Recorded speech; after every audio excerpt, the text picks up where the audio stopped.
Hey guys, I'm attorney Liz Stapleton from elizabethstapleton.com, and in this video, I'm going to talk about the California Consumer Protection Act and what it means for bloggers, even those not located in California.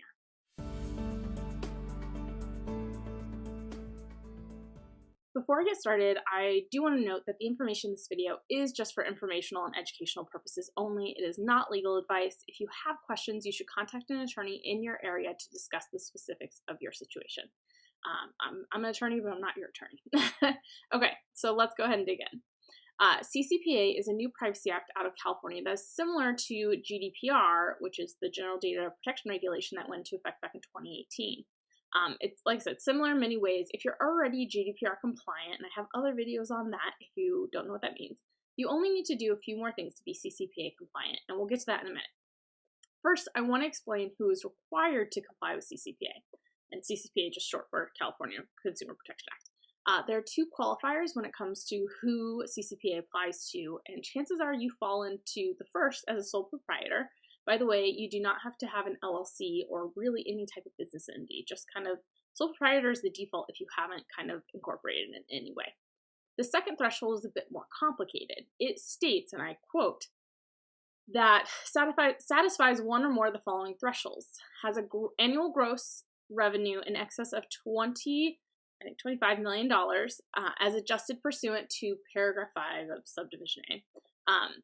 Alone or in combination annually buys or receives the business commercial purposes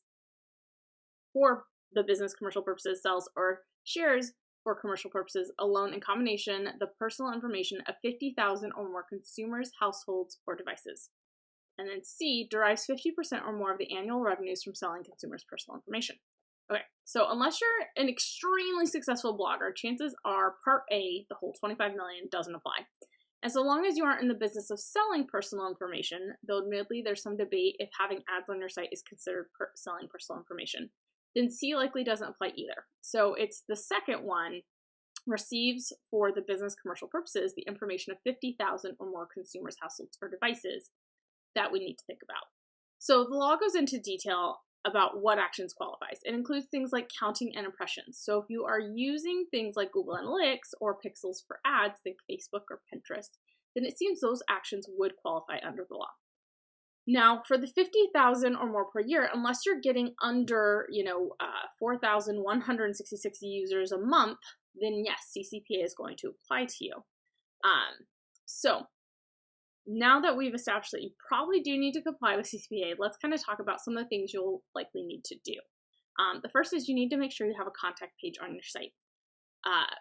If you operate solely online, then you only need one method of contact, which it does have to be an email. So you do have to provide an email address.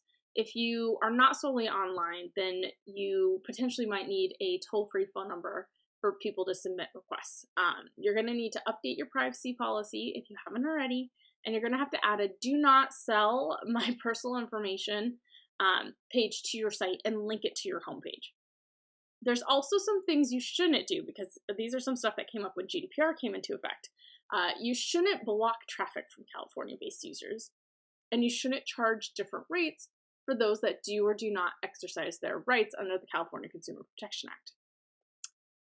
So, what happens if you don't comply? Once you're notified by a consumer of a violation, you have 30 days to fix it.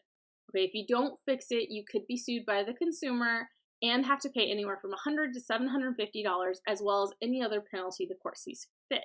You could also be sued by the California Attorney General and be liable for up to $7,500 for each violation, which could really add up. So if, you did kind of stray and didn't quite comply, you do typically have 30 days to fix it. So make sure you take any notices seriously.